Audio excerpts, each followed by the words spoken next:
Thank you so much, everyone, for joining us again on the program. Let's get back to the conversation. I've been talking with Madam Garba Shehu, the Senior Special Assistant to President Buhari of Media and Publicity. He's been talking to us on telephone from Dara in Katsina. So we plan to have him via Skype, but because due to bad network, yeah, he's been talking to us and responding to some of the issues raised. Mr. Odumakin still with us on the program, and Dr. Obi Ezekwesili from Abuja studio. Thank you so much for coming on today. Let me quickly get back and get some thought from Madam Shehu.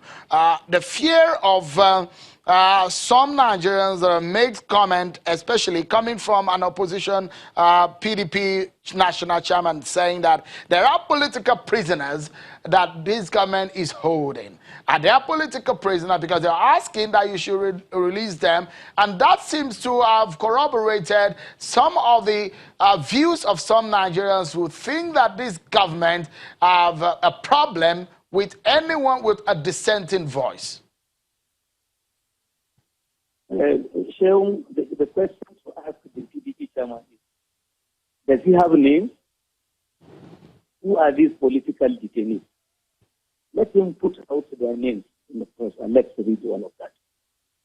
For all we can see, there are no political prisoners under President Muhammad Buhari. None. Do you agree with that, Mr. Odumakin? Well, I will disagree with my brother, Garba Shehu. When you look at a person like Omodisho today, as far as concerns political detainee, because you have not charged him to court, you only went to court, give us for 5 days to go and tell me we are going to go look for evidence. He's a detainee.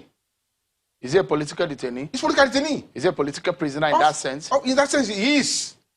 When you look at a person like, Dasuki, there's no courts that have said, granted him bail. You have not released him. What is he? Look at Zaki. A court said, this bail. They said, the government said, no. We want to order the court to vary that bail. We need an emir as a surety. These are detainees, as far as you are concerned. So it's not be totally honest to say that. And I think I want to advise the government, in terms of public communication, they need to do more. We should not be at every stage, everything. We have to deny everything. That's obvious. We have to talk down on people. The first statement my brother made was that, if anybody said the country is collapsing in his dream.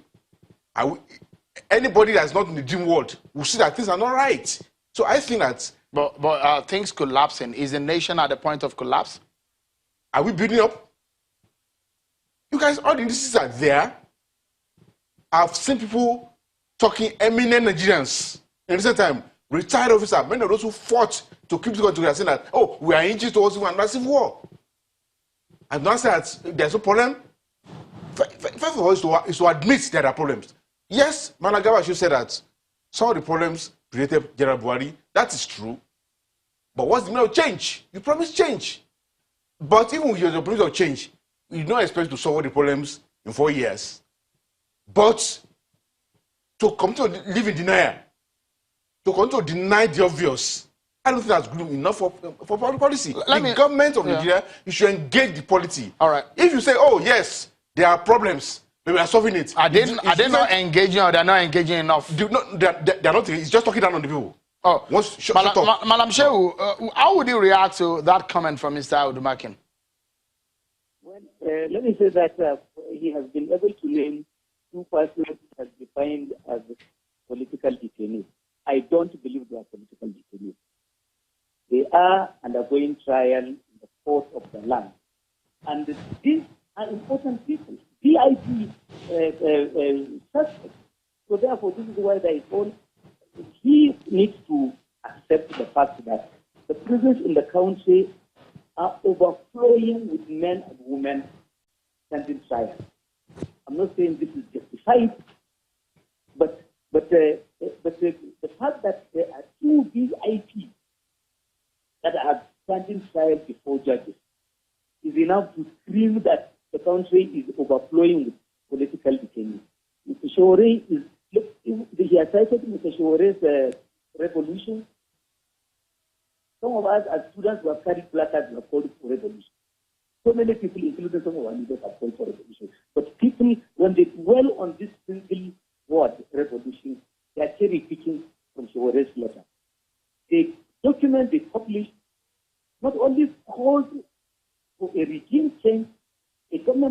been elected less than 6 months ago, but he said, look at what they did in Sudan.